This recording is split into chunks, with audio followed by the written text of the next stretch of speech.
விஜய் செய்தது தவறு. அவர் நின்று போராடி இருக்கணும். அவர் நீதிமன்றத்தை நாடி இருக்கணும்.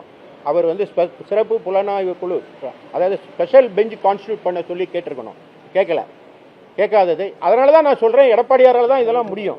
திமுக மாதிரி ஒரு மோசமான தீய சக்தியை எதிர்க்கிற வலு எடப்பாடியாருக்கு மட்டும்தான் உண்டு.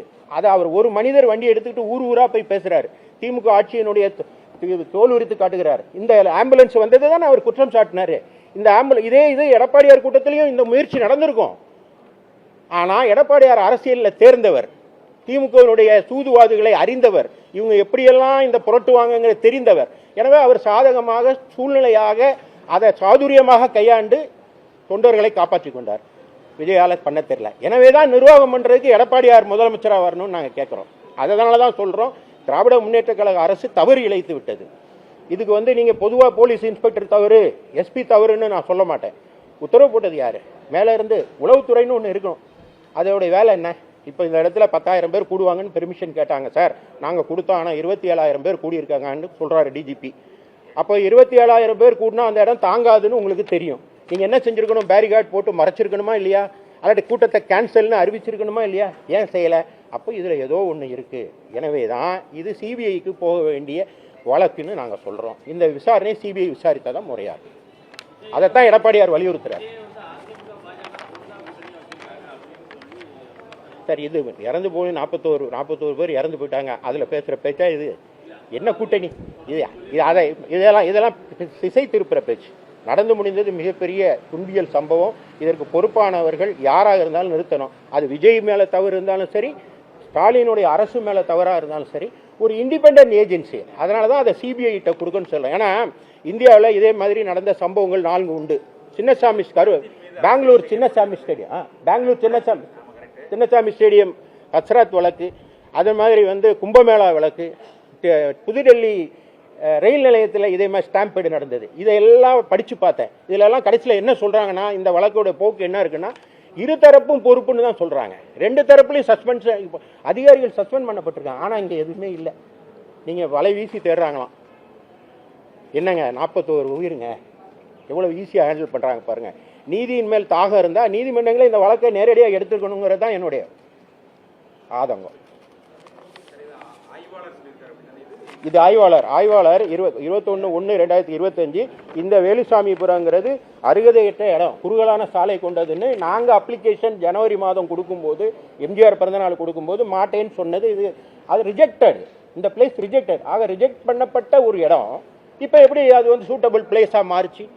சார், அவங்க வந்துட்டாங்க சார். உங்களை நம்பி, அரசாங்கத்தை நம்பி தானேங்க. இப்போ நீங்கள் இங்கேருந்து இந்த கலெக்டரேட் விட்டு வெளியே போகிறீங்க. அரசாங்கத்தை நம்பி தானே வெளியே வரோம் வீட்டை விட்டு. அரசாங்கம் நம்மளை பாதுகாக்கும், அரசாங்கம் தட்டி கேட்கும், நியாயத்தை செய்யும் அப்படின்னு தானே ஒவ்வொருத்தரும் காலையில் எழும்பும் போது நம்பிக்கையால் விழிக்கிறோம். அரசாங்கத்தால் பாதுகாக்கப்படுகிறோம். அரசாங்கமே தவறு இழைக்கும் போது நம்ம யார்கிட்ட போய் சொல்ல முடியும்? நீதிமன்றங்கள் தான் தானா முன் இந்த வழக்கை எடுக்கணுங்கிறதா என்னுடைய வேண்டுகோள்.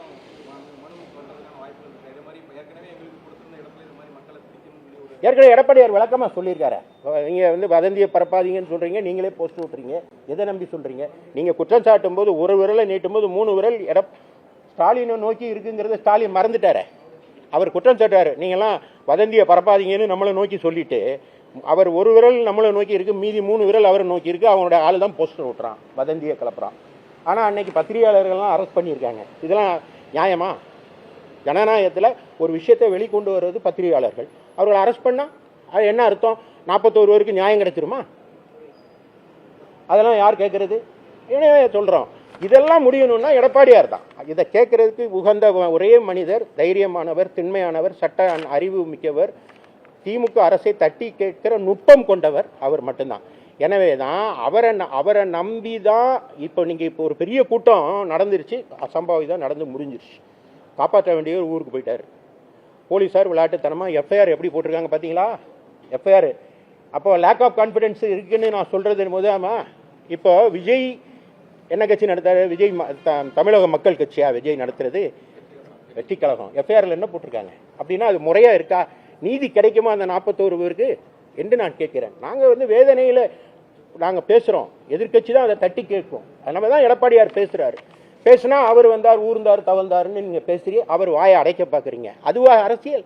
நியாயம் நடந்தது தவறு என்றால் நீங்கள் வந்து உடனே கண்ணீர் விடுறீங்க, கதறிக்கிட்டு நான் ராவோடு ராவாக வரீங்க. கள்ளக்குறிச்சியில் வரவே இல்லையா? நாங்கள் தானே அந்த வழக்கை வந்து சிபிஐக்கு மாற்றணும். ஏன்னா அரசு தவறு இழைத்து விட்டதனால் போலீஸ் உள்ளூர் போலீஸார் மீது சந்தேகத்தின் நிலையில் இருப்பதனால் அது லேக் ஆஃப் கான்ஃபிடென்ஸ் இருக்குது. எனவே அது சிபிஐக்கு மாற்ற வேண்டும் என்று கேட்டால் நீதிமன்றம் தான் உத்தரவு போட்டுச்சு.